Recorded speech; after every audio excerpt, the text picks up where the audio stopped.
Good night in Tokyo, Leo. Can we start with something very straightforward? Could you introduce yourself? Where are you from? Where are you based? And what martial arts do you practice? Yeah, hello, Carlos, in Malaysia. Here, Leandro Diaz Napolitano, talking from Tokyo. Have been living in Japan since 2015. I have been posted to Japan due to the nature of my work. And among the martial arts that I have been practicing, I practice Aikido, Kyudo, a form of Kyujitsu, which is called Heikiryu in Taiha, and Tenshin Shoden Katori Shintoryu, which is a kind of Sogo Bujitsu school. Okay. How long you been practicing martial arts? Yeah. I mean, I guess each one is different. Yeah, overall, I have been practicing uninterruptedly for about 20 years. My first experience on martial arts was by the age of 10, 12, when I had some, like a 2 years training at Kyokushin Karate. Oh. So, yeah, and because of my prosthetic leg, at some point I realized that I didn't have a much, by that moment I didn't master the use of my prosthetic leg as much as I do now.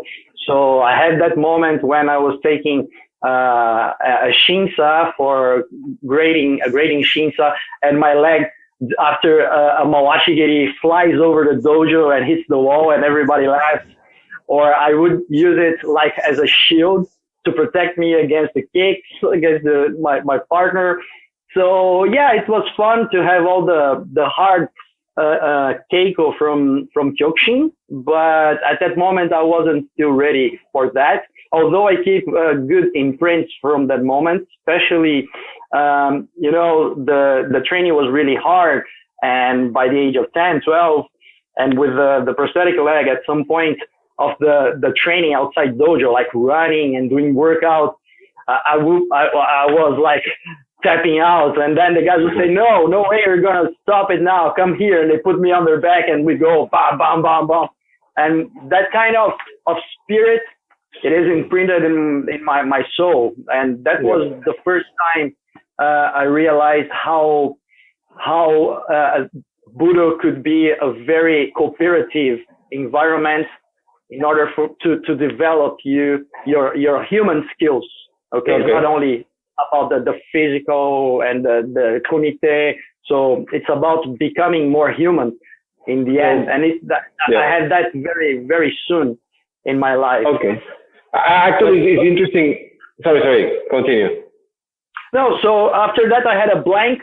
So by the year 2000, I started Aikido as a framework to support my studies for the test for the foreign service in Brazil.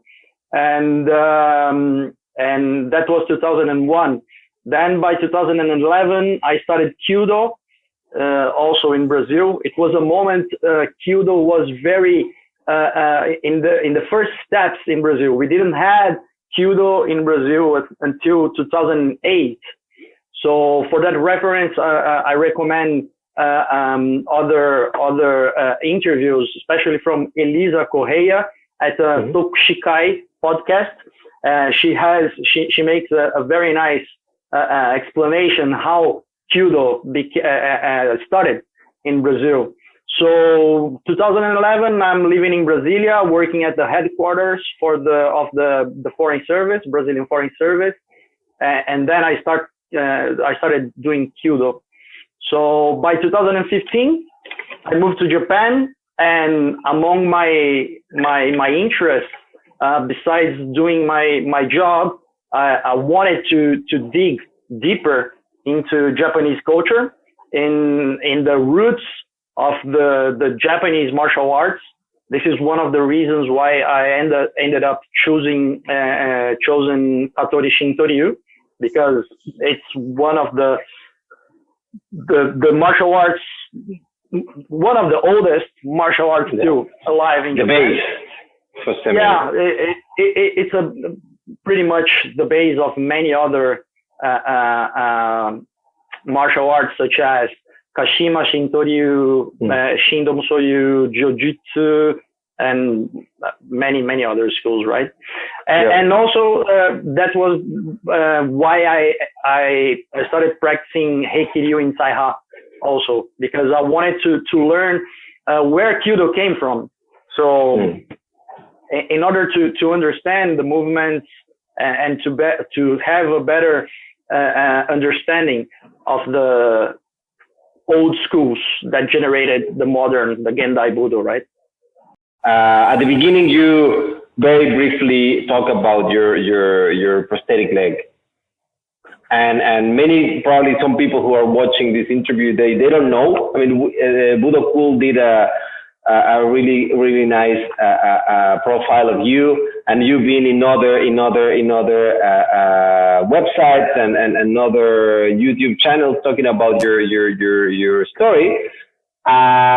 If you can tell us a little bit more in a specific what's the case with your leg, and then from there I want to talk something more specific to martial arts and to resilience, because that's where the connection is gonna. I'll try to get a connection there.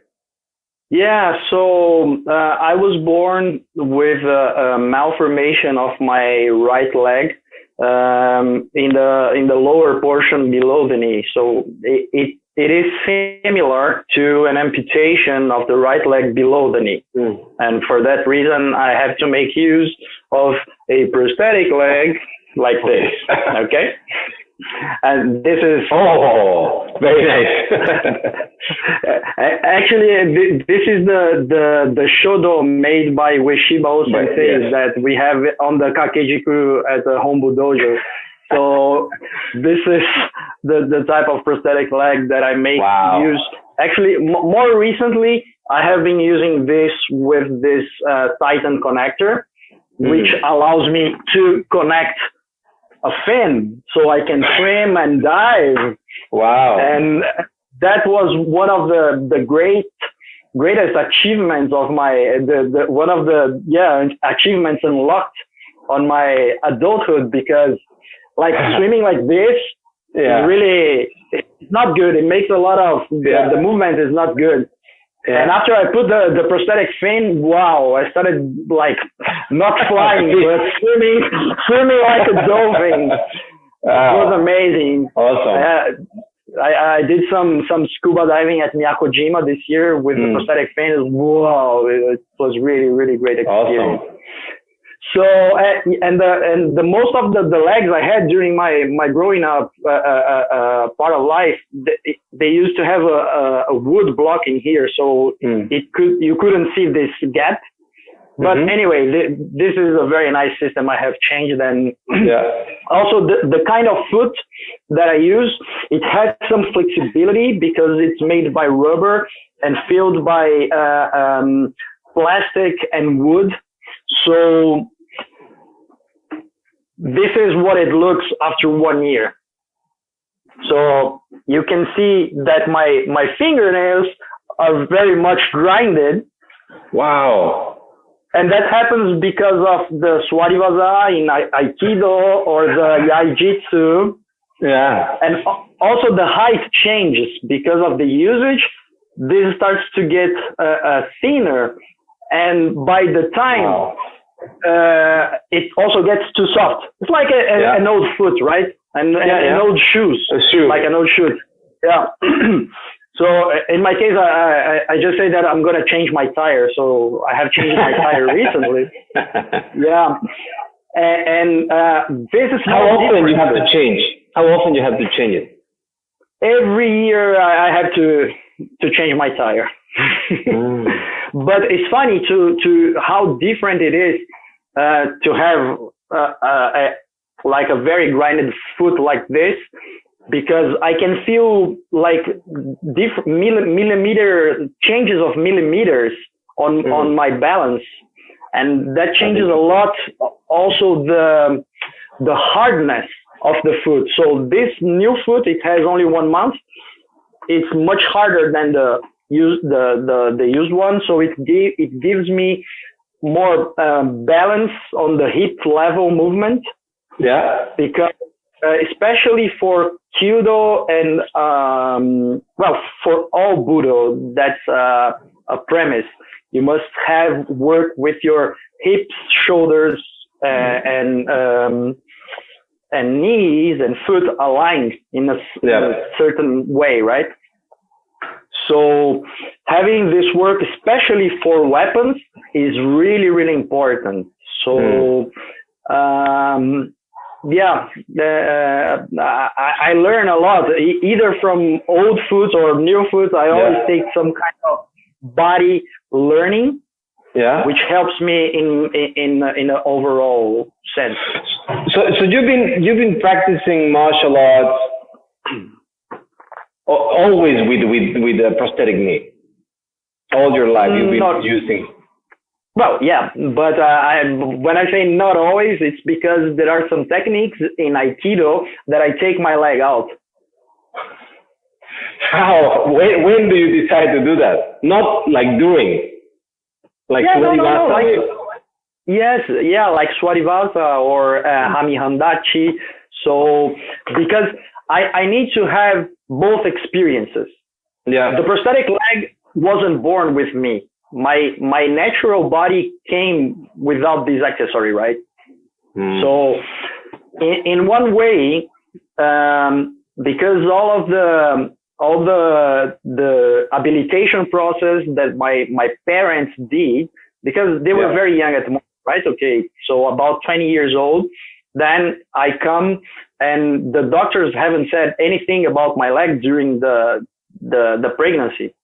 So when I was born and my parents got that big surprise, they had to figure out how to empower me in a sense that I could stand up and walk as quickly as possible, right? So from that moment, it was all about of painful sessions of physiotherapy at home. I remember like being really, really small and my dad coming back from work, like making massage on my leg and stretching. And like if I wanted something, I had to go either jumping on one leg or crawling. So in a sense, they were like my first sensei, because there was no easy time with them. Although they were always very kind. And my first Shinsa came on my first year. So when I turned my first year, I started walking. And that was a big prize for my parents, right? Because to my parents and my physician at the time, the doctor, he couldn't believe that I was walking with this very small prosthetic leg, running at his clinic. So it was really, that might be really interesting for them to see that. And after that, I just crawled everywhere. I would like climb the trees, and we were living in a countryside. So we moved from São Paulo to countryside. So I was always hiking, doing mountain bikes, climbing trees. So pretty early, I found no limits to the impairment, my body impairment. And mostly because of the natural way my parents always faced that.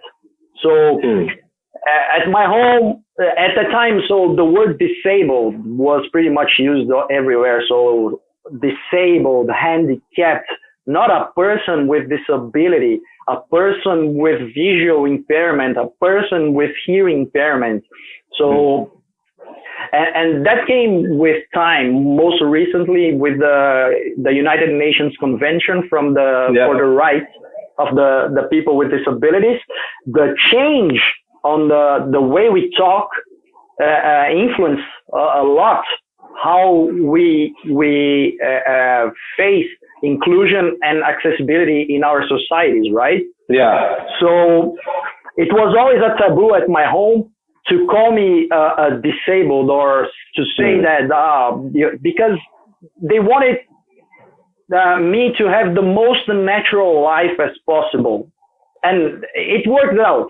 So because of that, I was able to dream and to see myself wherever I wanted and at whenever I wanted as well. So if I wanted to do something, if I wanted to go to the law school, if I wanted to start Budo, if I wanted to go to workout, if I wanted to do paragliding, if I wanted to do scuba diving, so I was ready to go for it, to dream about it, which most of people that comes from non-typical environments, because society is made by typical people, right?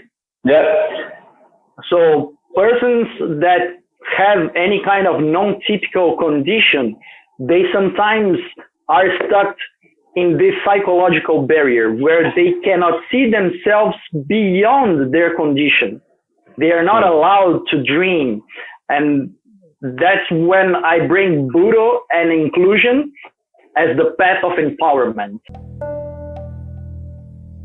You're in Tokyo. Last time I was talking with other people also living in Tokyo. I know how's the situation, but I would like to know how's been your year there in your personal life, but obviously particularly in your martial arts practice. How you've been dealing with this craziness?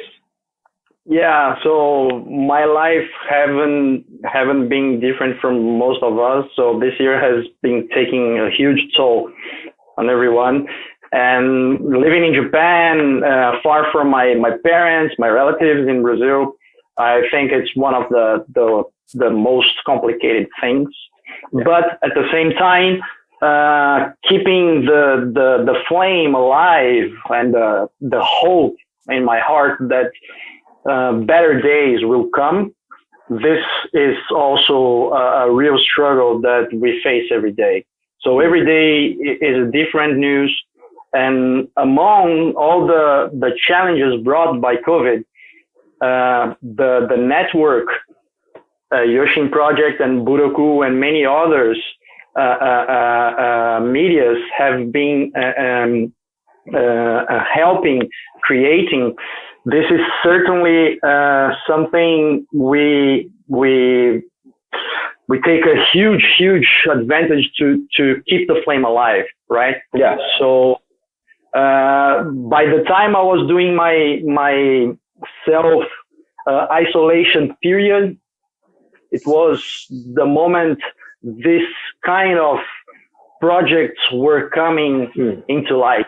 Right? Yeah. So here at my apartment, me and my wife, I stayed about 80 days at home. During these 80 days, I left my home only 6 times to go and do specific tasks at my office, right? And to buy some groceries as well. But during that moment, I need to find out ways to keep my body, my mind, and my spirit strong. Yeah. Right? So here I have with me my Bokto. I have a Nyumi. This is my Katori Shinto Yu Bokto. And every day doing a lot of suburi. I have set up a Makiwara net to shoot. We have some videos of me doing that. Yeah. And I've tried to keep my body also strong enough, because you need to keep your body conditioning, right? So I had this everyday challenge to go up and down the 22 stores of my building, which by the end I was like doing 3 to 4 times in 1 hour. Oh, wow. It was amazing. Yeah.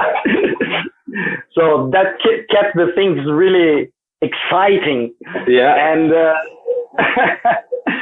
so having the chance also to work from home and keep doing some of my projects was really important. So by that moment, finally, we could see that internet, which we have been using mostly for entertainment, becoming a real, an important tool for our day to day, right?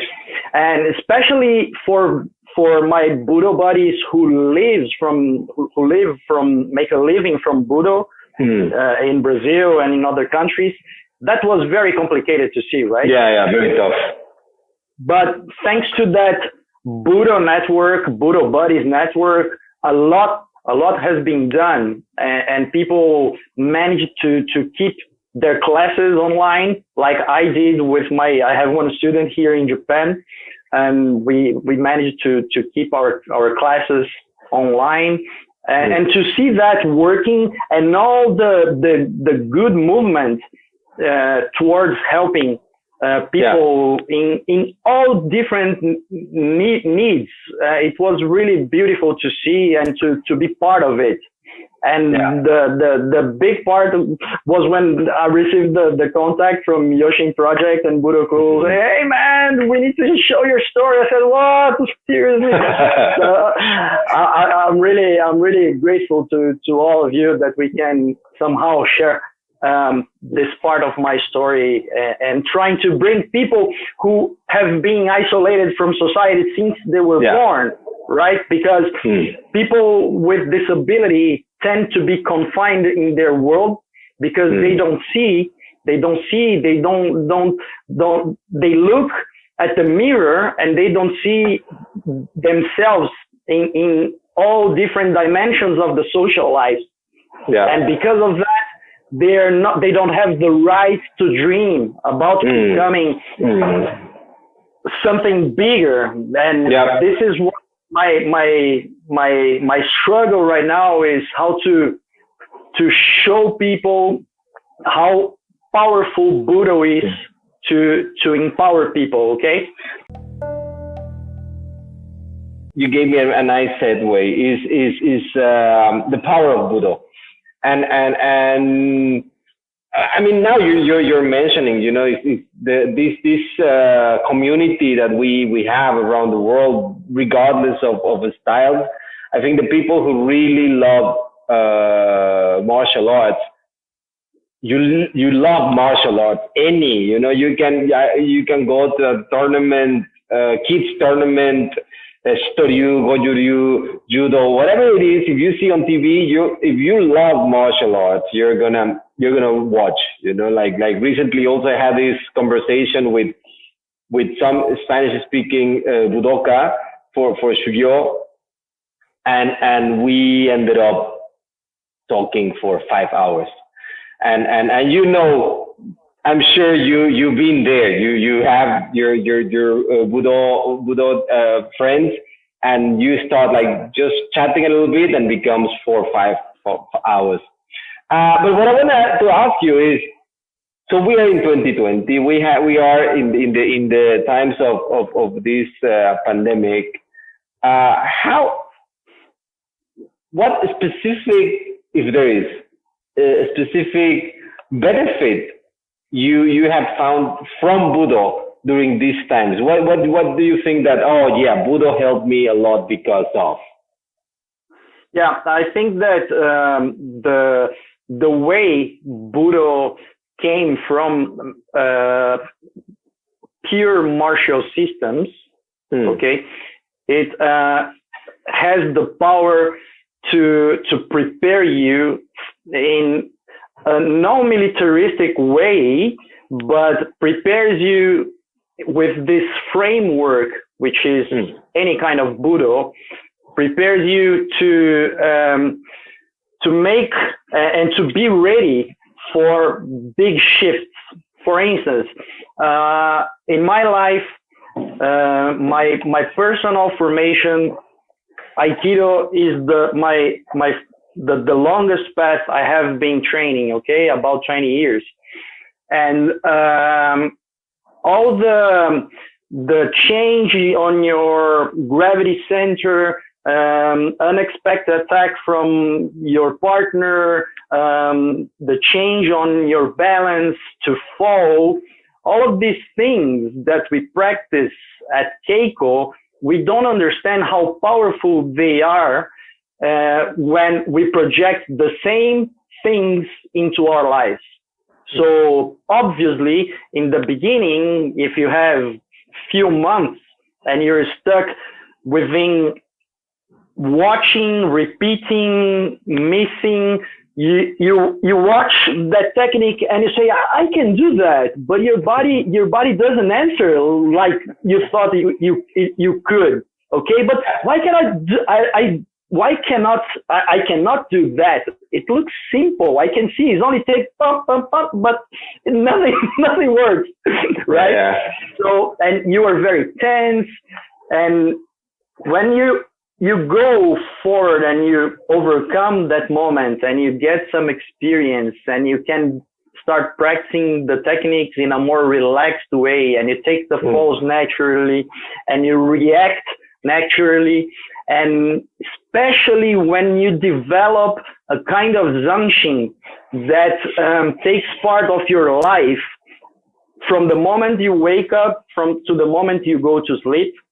This is when the small things and the techniques we have been doing in dojo start to being applied in your life and you don't realize. I think most of us who are involved on Budo, in a way that Budo is not some kind of physical exercise only, but mostly those who became part of Budo, right?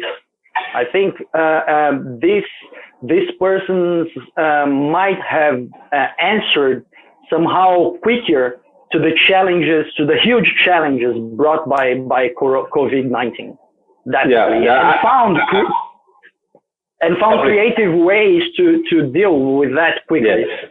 Yeah. I think we had this conversation before, you and me. We were talking about how budoka practitioners of Budo we have been training for these rough times from the beginning. Because one of the things that Budo teaches is resilience.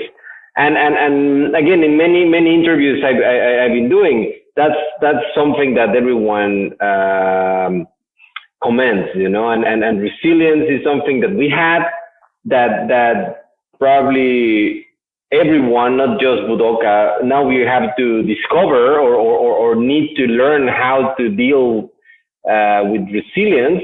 And from now on, because we don't know how the future will come, we'll have to still use a lot of resilience. And martial arts, if anyone who's been seated in Seiza for more than 10 minutes knows how resilience works, and you're going to be seated in Seiza or you're going to be, like you were saying, anyone who practices Kyokushin karate knows about how to deal with pain and with all these things that probably a normal person will struggle to deal with. And definitely this year, well, it's been a big test for all of us.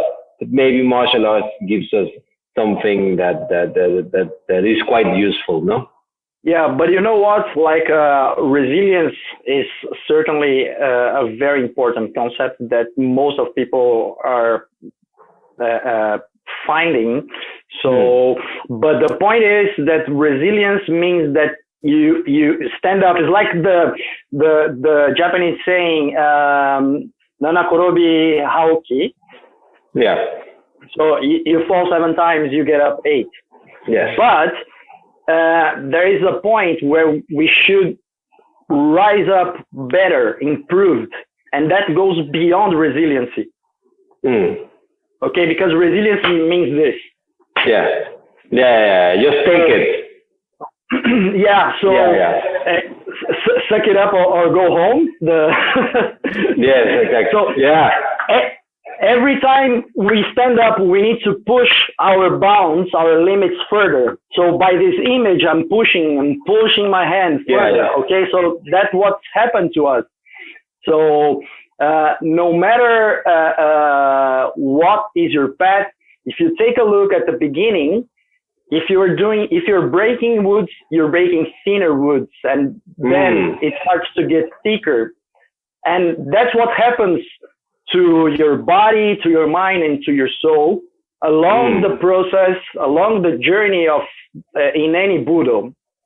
So what happens is you are getting prepared for more difficult challenges in every grade that you go up.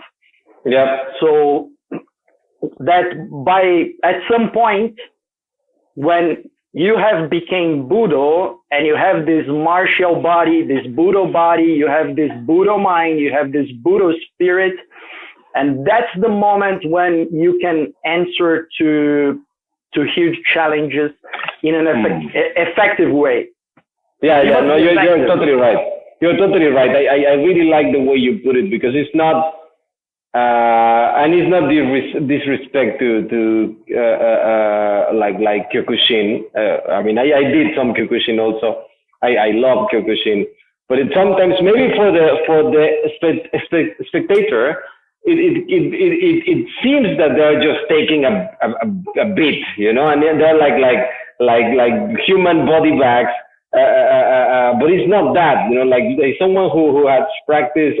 It's not a human makiwara, you know, because you see two guys just going like crazy, one against the other, but it's not that. Like when you see high level Kyokushin, is how to take the punch, not just take the punch, not just be there, tighten and because that's gonna hurt, right? And the way you put it is really nice. Yeah, we get down 7, but it's not each one you come back is better and you become better. So I really like the way you put it, because it's not resilience, and we can talk about, and I want to talk about you because you're living in Japan and you've been living in Japan for a long time. The wrong way of doing resilience actually in Japan is a good example, because people take things and they keep them inside, and they might look like they don't get affected, but they get affected a lot inside, you know. So maybe that's exactly what you're explaining. You know, it's not just take the things, keep them there, don't cry, don't show any emotion, and just keep going. And that's also wrong. But that's not the point. Yeah, we are not machines. We are humans after all. We make mistakes. And living in Japan, I could see how it's complicated for them culturally to go into mistakes, and how the culture of shame is really an issue in here. So there is this sign in one train that I saw once, and says like, don't rush to enter the train. If you get caught on the door, everybody will be staring at you. Yeah. So it's not about the danger. It's not about making the train late. Yeah. It's about the shame. So everybody will be staring at you, and you don't want that, right? Yeah, don't disturb the rest.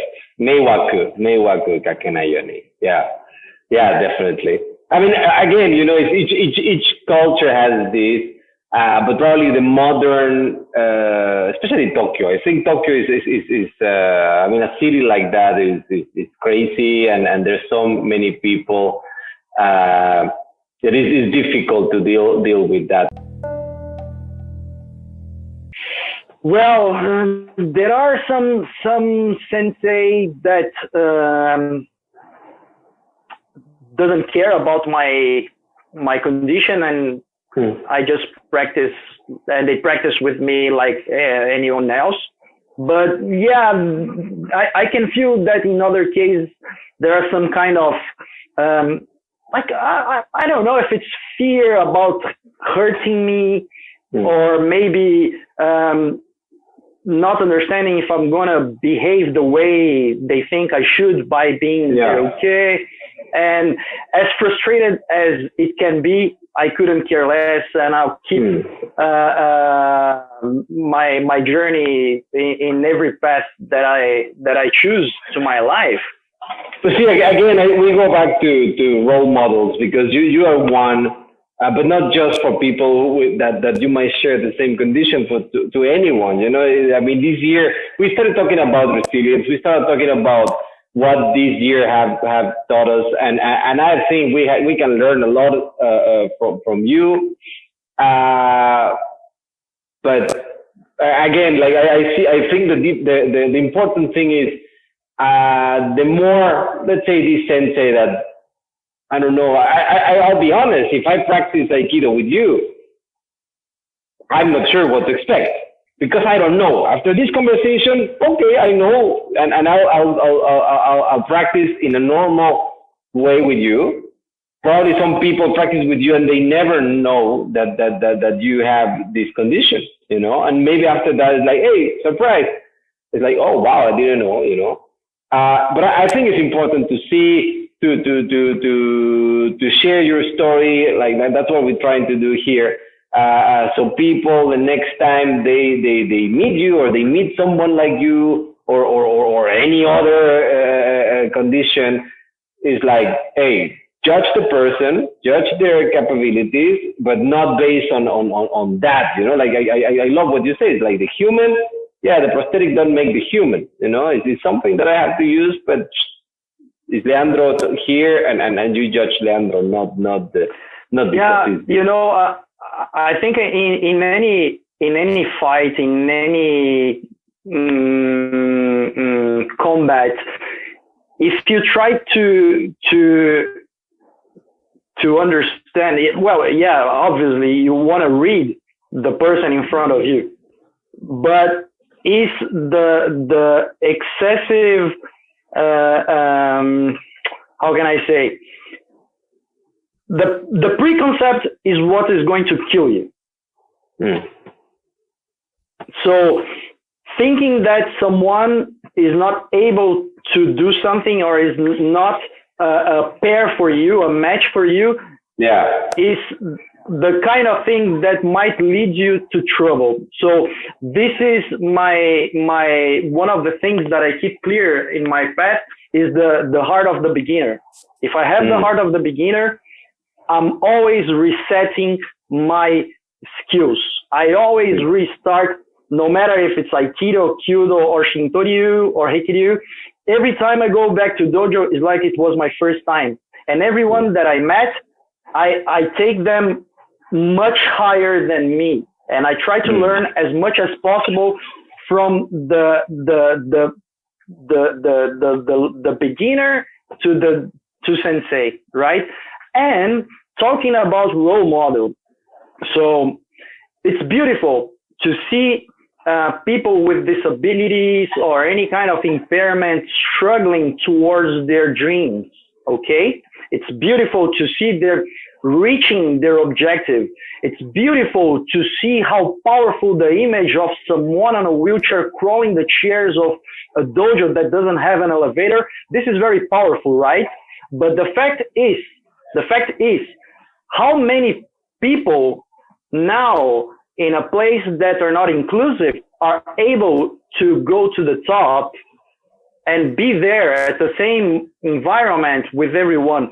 So It's beautiful to see one or two, but it would be much more beautiful to have an elevator and put 10 people together in the same room without having to crawl. Because in the end, it's about begging to be in the same environment, in the same place.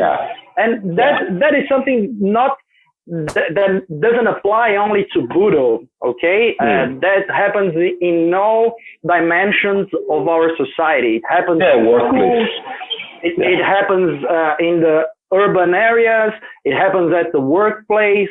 And for that, Brazil has a lot of experience to teach. We have a very inclusive environment nowadays in Brazil.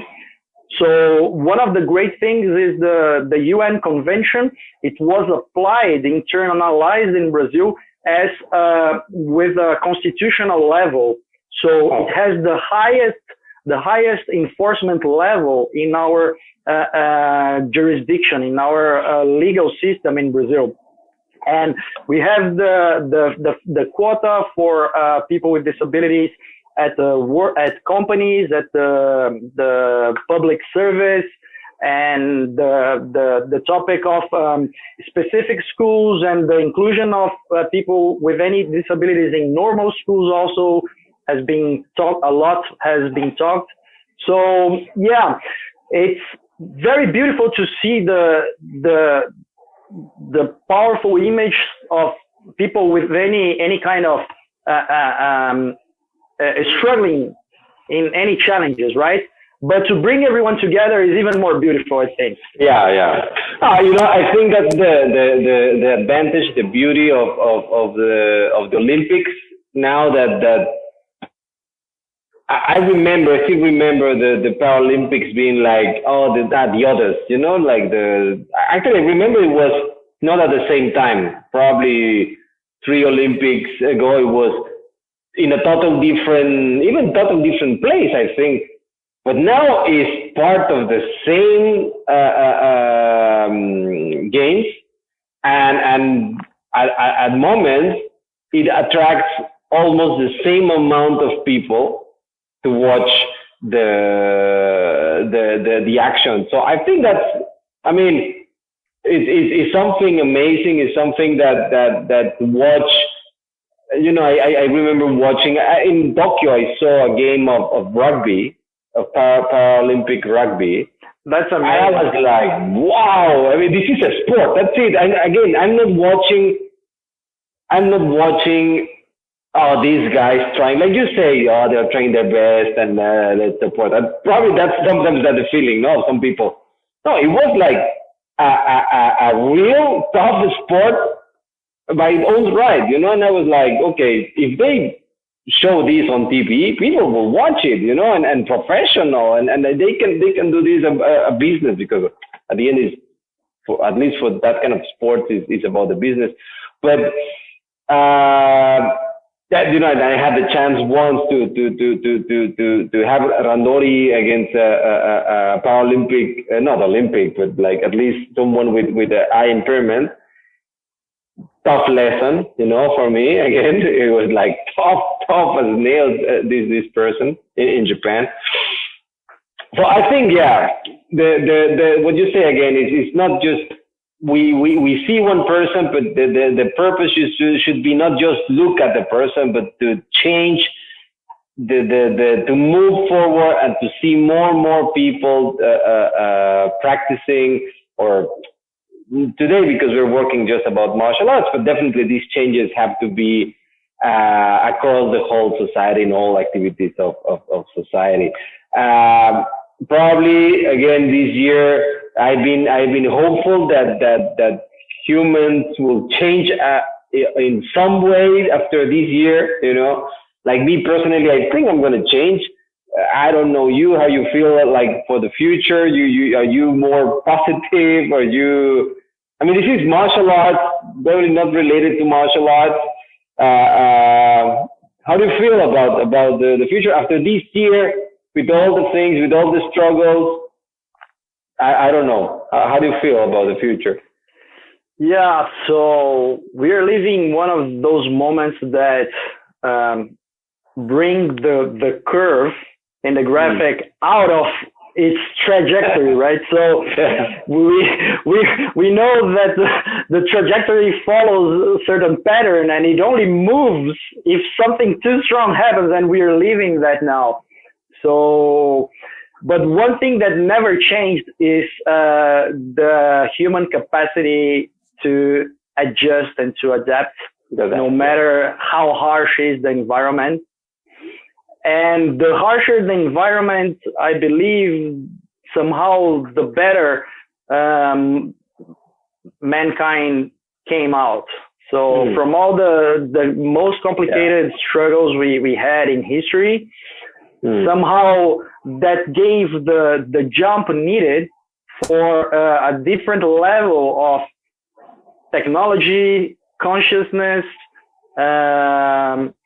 a better behavior towards our environment. So yeah, I'm positive about the future. And like all of our Budo buddies, trying to do my part.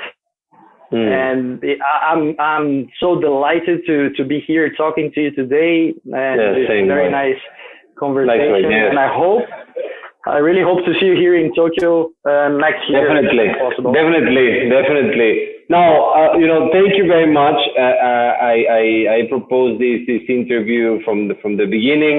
I've had the chance to meet so many incredible people through this thing that Budo Cool is doing, like the T-shirt you have there, super cool, Budo Cool. I hope they give me some of those T-shirts to start doing these interviews. I'm still waiting, guys. But I learned a lot tonight. Thank you very much for the opportunity to talk to you. Yeah, definitely we need to do it. We need to do it in person. What you say is that, and let's try to take it back to martial arts. Recently, I was talking to another participant on the Shugyo. He was saying like he's the president of the Chilean Kendo Federation, and he was remembering one horrible beat down he got in Tokyo, like one encounter against like 7 Dan and I forgot the dojo, like very famous Kendo dojo it was in the Yomiuri Shimbun. Noda dojo. I don't know. I'm telling the story badly, but the point was like he got a beat down, like the worst beat down in his life, and the other guy he said he wasn't striking, he was cutting. Like every strike wasn't a strike, was a cut, like really like killing.